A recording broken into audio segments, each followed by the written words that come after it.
Hi guys, welcome back to my channel. If you're returning, if this is your first time, I am glad that you're here. Please remember to subscribe to the channel, as this will help me reach more people. My name is Lucy Clement.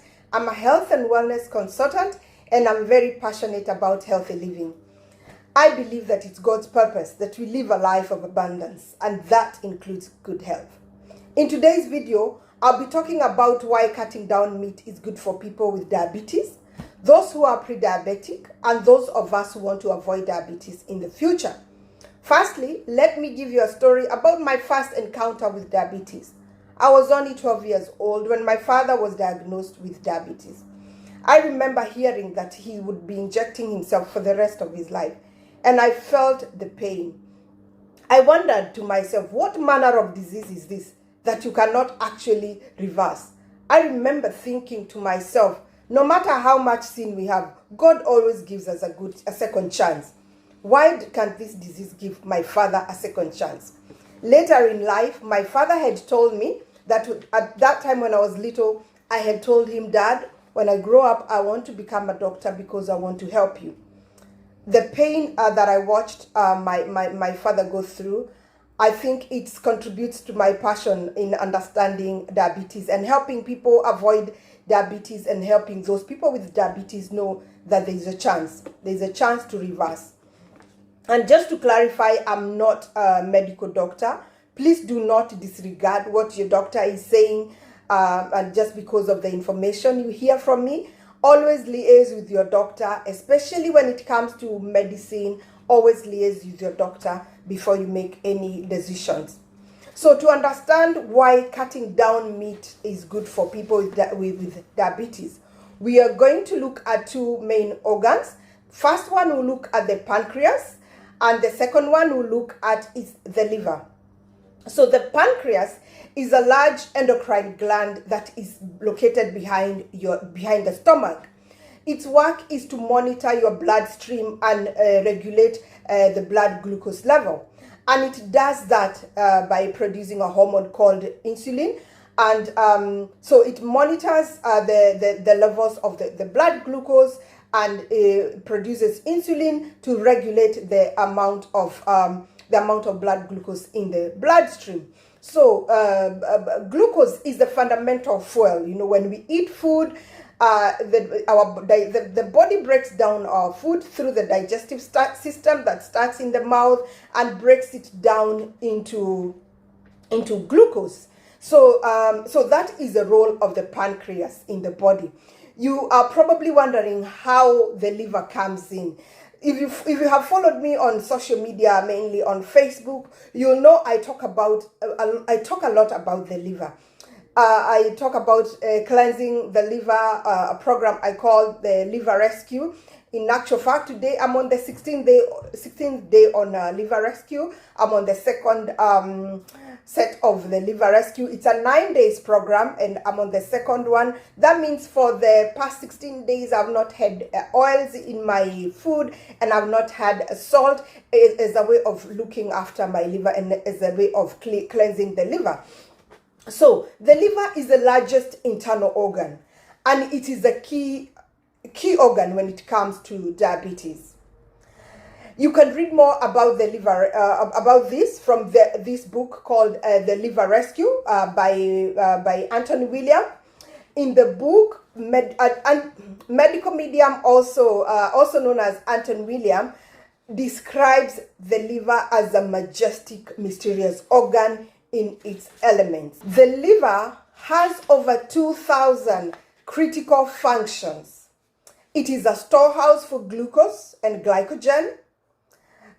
So as I said, when we eat food, the body breaks it down through the digestive system into glucose. But the liver stores the glucose in two forms. First, as a glucose, which is readily available for the body, and also it converts some of it into a pasty, thick, dense carbohydrate known as glycogen. And this is the glucose that is in the storage. So when the body runs low on glucose, the liver activates glycogen and converts it back to glucose. So the liver stores both glucose and glycogen.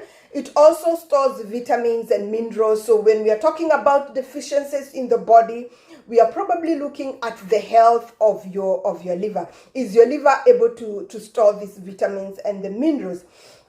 It is also a filter, which makes it the busiest organ with a highway of blood that flows through it every day. So it filters the good from the bad. So when you've been out on Friday night drinking alcohol, when you have been having excess fat in your diet, so when you have come across viruses, so the liver's job is to filter between the good and the bad. So it will try and get rid of the alcohol through the kidney and try to flush it out, and try to keep the good, the vitamins, the vitamin C that you got from the orange. So it's gonna keep this, try and send it to your brain, send it to your heart, but we'll try not to send the excess fat to these major organs, because you might end up with a stroke or a blood clot. So that is the work of the liver, to filter the good from the bad. It's also protective, which means it neutralizes the harmful substances. So the liver has its own immune system, and it will kill different pathogens, and it will neutralize different harmful substances. It is also a processing center for virtually everything, and this is what I want to focus on. Processing fat is one of the liver's main jobs. When we eat food, the liver produces a compound known as bile, and it is the work of bile to break down the fats in what we call the fat emulsification, the emulsification of fat. Now, most people are on high fat diet, and diabetes type 2 starts off with high fat, too much fat in the body.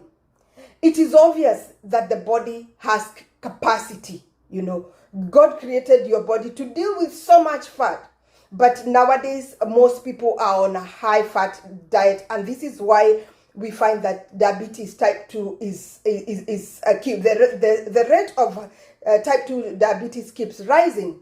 So when the liver cannot cope with the amount of fat in the body or in the system, it starts to accumulate some fats, and you end up with what we call a fatty liver. So it's not able to cope with the amount of fat you're eating, because you're probably somebody who likes to eat meat every day. It is not uncommon for me to meet people who say they eat meat every day.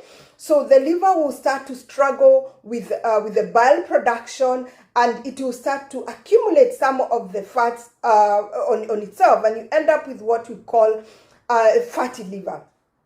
Accumulation of fat makes the liver lose the capacity to store different vitamins and other minerals. And in the case of diabetes, the liver loses the capacity to store glucose and glycogen. I'm going to give you an example. Imagine you're sitting on a chair waiting to see your doctor in the GP surgery or at the hospital, and you're sitting down on a chair and you're on a queue, and you stand up to go to the toilet. And when you come back, another patient is sitting on your chair, and now you've got nowhere to sit. And this is what happens when we allow the fat take the space that was meant for glucose. Now the liver has got no storage. It loses the storage of glucose, because everybody is on a high fat diet. Almost everybody is on a high fat diet. Without the liver offering the glucose, in between the meals, the liver is supposed to keep releasing glucose so that the pancreas can regulate the level. When there is no glucose from the liver, the pancreas starts to feel the pressure, and it loses its stability. It's forced to fluctuate from high to low. So high is when there's no sugar in the blood, and it's like in a panic mode. It's overproducing insulin, and this fluctuation weakens the pancreas. Insulin production starts to lessen, and blood sugar becomes unstable. You then become pre-diabetic, and you're on our way to full-blown diabetes type 2 unless you change your diet. Most people these days want to believe that diabetes is hereditary, But most of us know that our grandparents did not have diabetes, and they had the same gene as we have. Diabetes for some of us started with our parents. Our parents stopped eating the kind of food their parents were eating. Our grandparents were eating more food that were, they were not fried food. They did not have a lot of salt in their system. But the next generation of our parents, they got more education. They started eating meat every day, and boom, we now have a generation that whereby even young people have diabetes. I truly hope that you find value in my videos. And just to say, just in case somebody want to look at a book, this book is called the 8-week blood glucose diet.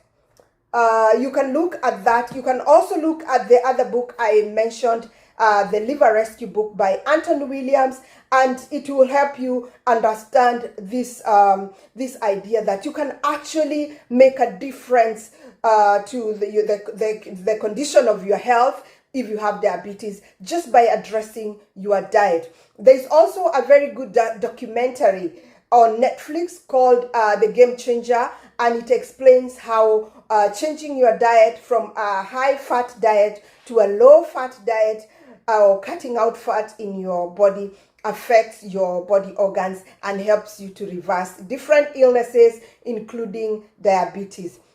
So thank you once again for watching my video. Please remember to subscribe if you have not done that.